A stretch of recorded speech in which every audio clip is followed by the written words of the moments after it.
Okay, so moving on.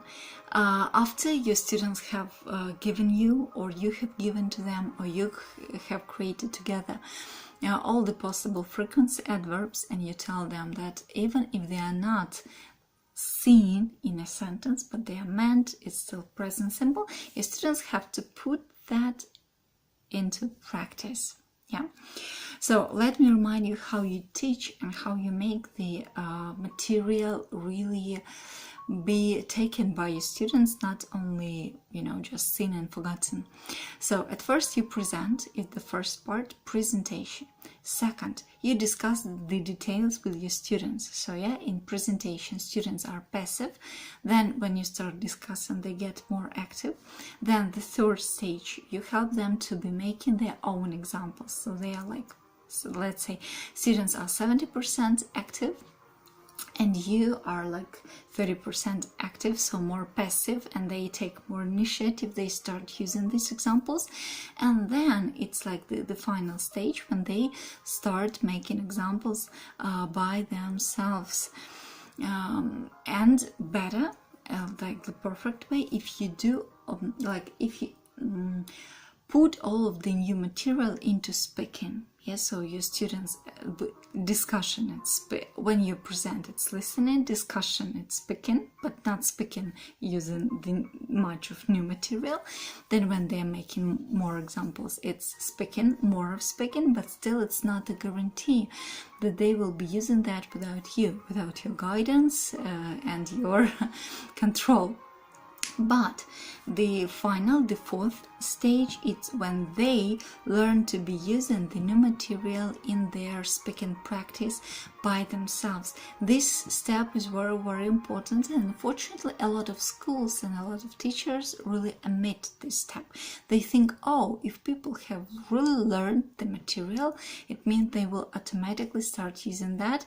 Maybe yes, maybe no, it depends on the character of each student, but we as teachers have to help with that and have to guarantee that as much as we can. So using new material is uncomfortable.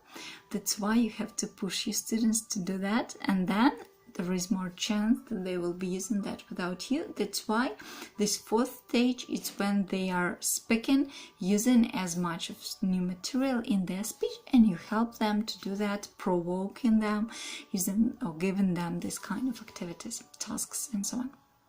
Okay, moving on. Basically, one more really great chart which helps to really distinguish these frequency adverbs, yeah, because really that's not so easy to distinguish where is usually, where is often, where is sometimes, where is seldom, and so on. For you it may be not so easy, but for your students who are elementaries, who are pre-intermediates, who don't have this feeling of language yet, it could be like fantastic task that there is high chance, fat chance that they will not do that. But you can help them. I have taken this, using this kind of chart. I have taken this chart from Betty Azar, wonderful book for elementaries. It's in our teaching library. I will also put it in the folder with this training, so you could be taking some present simple and of course some other grammatical topics, activities from it. It's like perfect for low levels. But for your students, you could give this and then examples, and then again, the more you involve your student, the more a chance that they will remember what you're saying, because they were involved, the brain was active. So you ask your students to draw the similar or the same kind of scheme in their in their notebooks, and then you also give them the scheme. And you ask them to draw schematically. It's funny, isn't it? To draw schematically what they do, always, usually, often, sometimes, and so on, and then discuss it with their partners or present it in a group, something like that. So, for example, it can be like always, and each of your students thinks what he or she does always, and the person can, for example, draw some muscle or some ball, maybe some kind of sports stuff, yeah, it means that this person, for example, goes to gym usually, always, like every day. And maybe the person will draw a cup of tea, like he or she always drinks tea or coffee in the morning. Or maybe it will be like cats. I always spend time with my cat. Or maybe it will be like heels. Yeah, I always wear heels. Or maybe heels will be in the usually section, like I usually wear heels, but one day per week on Sunday I wear sneakers. Yeah, it can be really, really funny. It can be really, I would say, discussion provoking kind of activities. So your students push them to be doing that, and then to be discussing that in small groups or all together with you. This way they will be learning to use present simple and the frequency adverbs in the right place. You remember that we put them before the main verb in speech. So really good activity. Betty Azar, take more activities from this book, get your students familiar with them as well. They are really easy but gorgeous. Moving on. Present continuous. Again, you presented, you remember the first part is presentation. Basically, if your students are quite familiar with the topic, for example, they're intermediate low, and they don't need to be explained the formulas again, they could present this material to each other, or one student could present it to all of the other students in the group. But anyway, you presented, your students, you together presented with some kind of a story again, like now I'm teaching you present continuous, and you highlight I'm teaching. Present, I'm not teaching you German language, like this. And am I teaching you German language? No. So you present it somehow.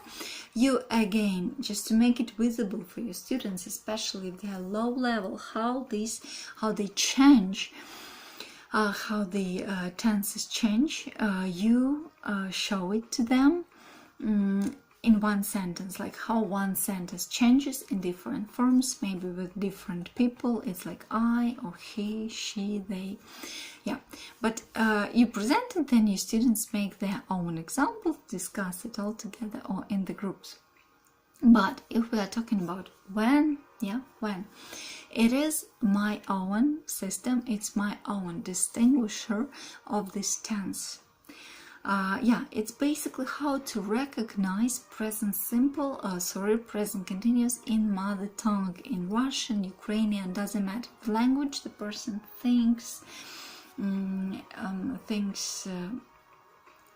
in. Yeah, if you see a sentence which could be replied like when, it is present continuous, and it's about present tense, of course. So like сейчас происходят заварушки. When? Сейчас, да? Или в наше время остались такие порядочные мужики. When? В наше время. Or like this. Yeah, so even if when is not mentioned, but it's meant, like for example, you are sitting and drinking coffee, and I'm asking you, what are you doing? Чем ты занимаешься? Я пью кофе. Когда? Сейчас. It's present continuous. Again, you could prepare some sentences in Russian. Maybe they are taken from the internet, from real sources like internet articles and so on, and give them to your students, and they will have to translate them in present continuous. Or if they are like higher level students, or maybe a little later, you could mix different sentences, and they will have to recognize present continuous sentences by asking the simple question, when. Some examples, again, you write them on the whiteboard. You can take these examples, but I would recommend some relevant to your students. And show your students how the forms change.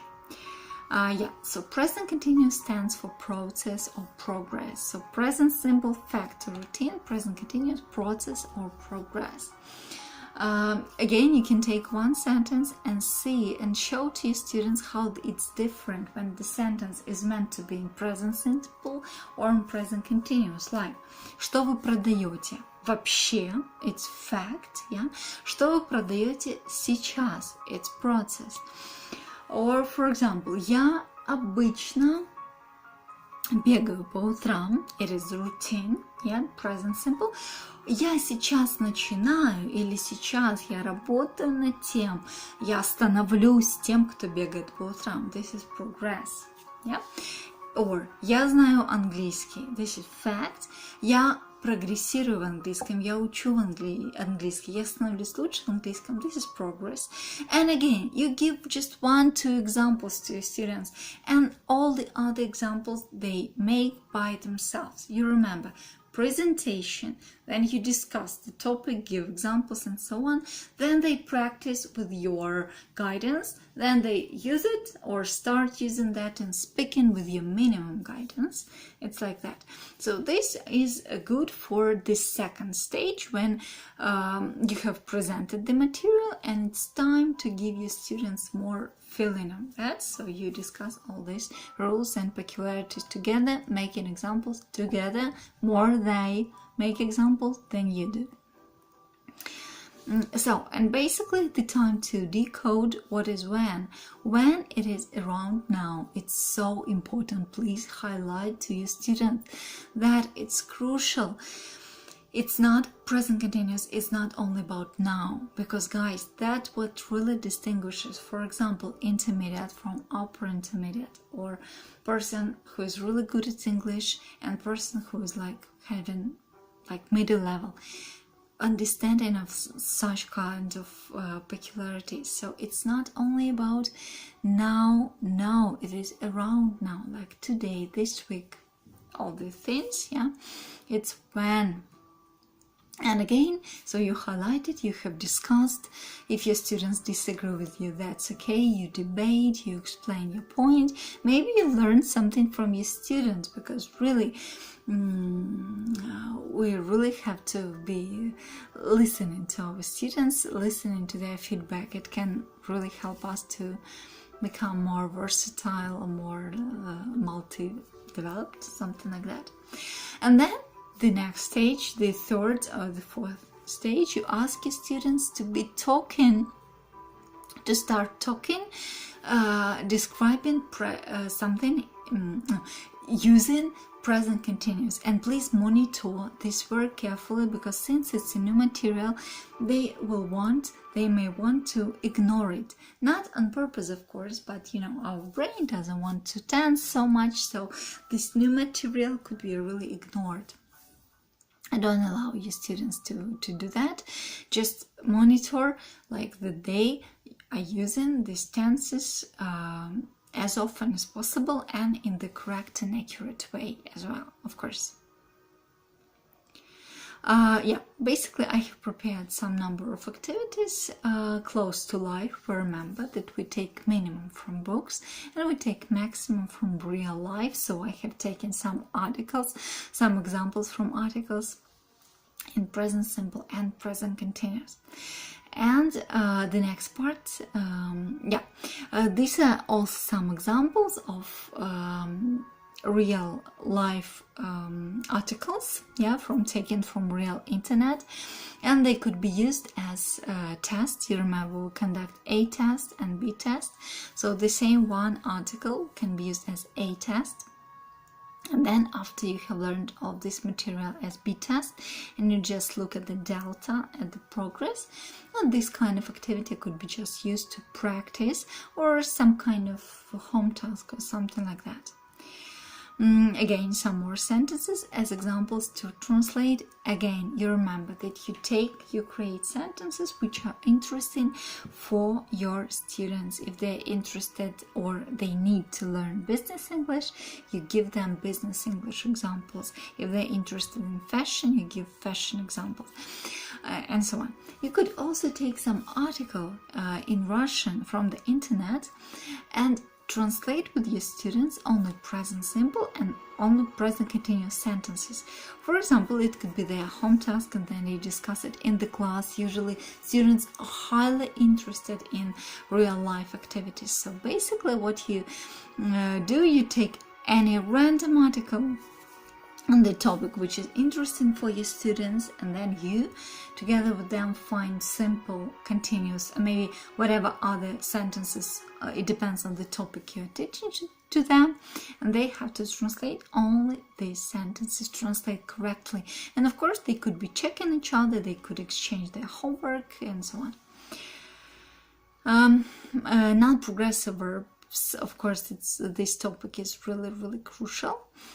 So how you can do that? You can actually prepare some cards, yeah, and all the non-progressive verbs are written on these cards, and you ask your students to divide them into 4 or 5 categories. Different books give different definition to how many categories are there. I would give 5, and you ask your students to divide all these verbs you have prepared for them into 5 categories, and of course you discuss it all together, you make some examples, then you force your students to be using that in speaking, giving them the provoking questions, activities, and so on.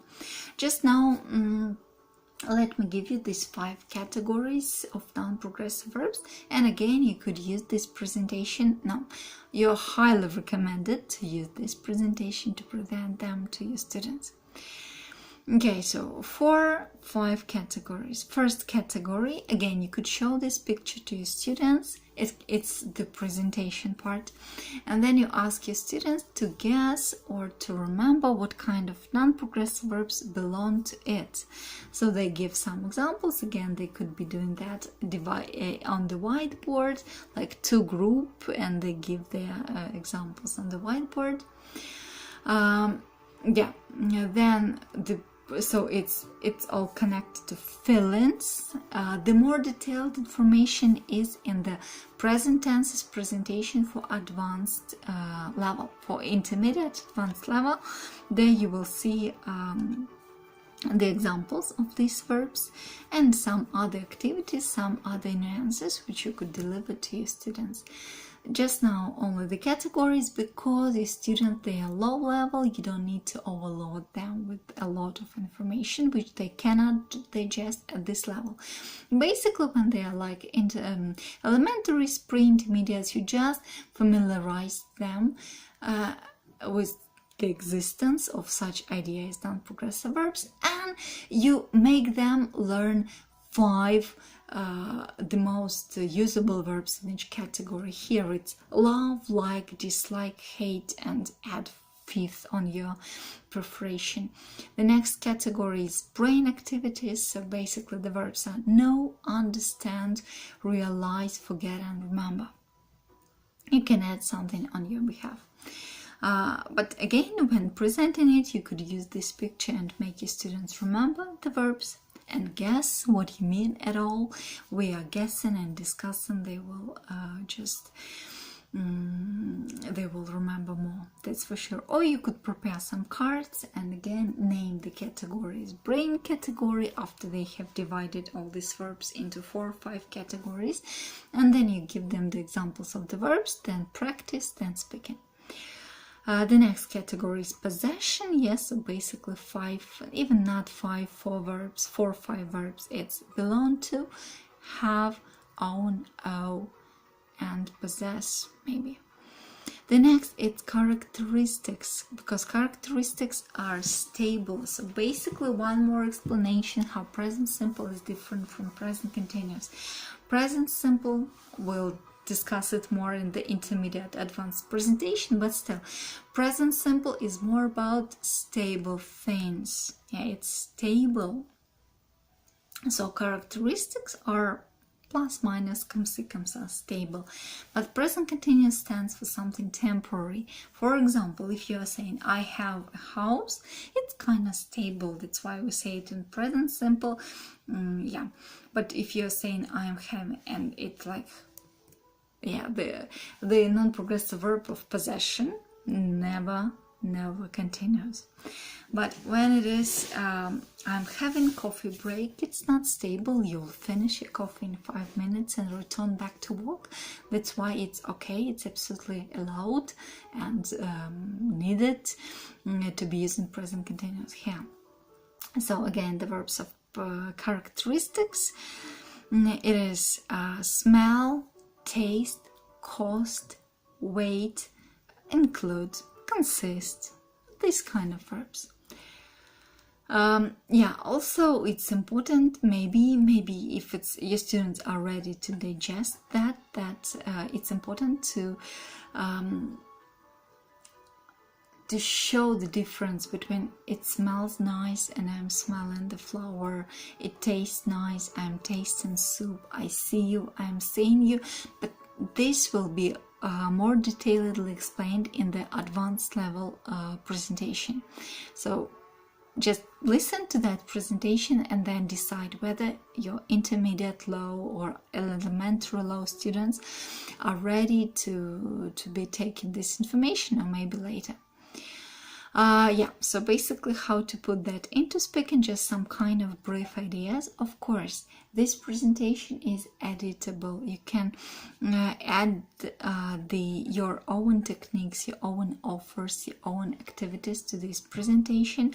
At first, of course, you discuss it with our methodologist, and then if she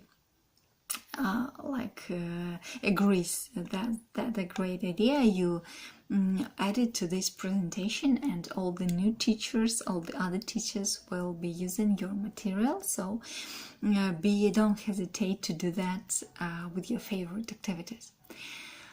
Okay, basically, yeah, how you put all of this into speaking, it's extremely important. Your students will not do that on themselves, and it will not happen naturally if you don't force your students. If your students were in the natural environment, when they would be hearing that for all day long, they would start to be using that naturally. But our work is basically to create this environment for them to start using these materials. Okay, so questions, for example, yeah, again, they could be discussing that in pairs. It could be the warm-up activity on the next lesson. After you have learned this material, you give them this question, you maybe cut these into straps, and you give them and they will have to write or to tell you the answer. And for example, you or their partners count as many times they have used the targeted material, the targeted grammar material. And then you give them the feedback, what could be when they could have used this grammar more, or something like that. Yeah, so it was for present simple. Obviously it's for present continuous. Of course, you could and you are recommended to modify all these questions to your students' interests and needs. So these could be business sentences, IT sentences, something like whatever kind of sentences. Or you could ask your students to do that together with you, like you're giving them these questions, but you're saying, ha, it's not so easy. Or for example, after they have answered these questions, they still need some more practice. So you ask them to modify the questions according to some topic. For example, you could cut topics into pieces like family, business, some working stuff, fashion, current situation in the country, and so on. And they will have to, for example, they take the topic family and they will have to modify these questions according to the family topic and then ask each other. For example, are you currently making any redecorations with your family? Yeah. Are you currently working on your relations? Are you currently creating some new rituals with your family? Are you currently spending enough or not enough time? And so on, so on. It's very interesting, it's creative, and the more important, your students make these examples on themselves, and there are more chances that they will remember this material better and start seeing this type of sentences in like natural speech. Like this, that's it so far.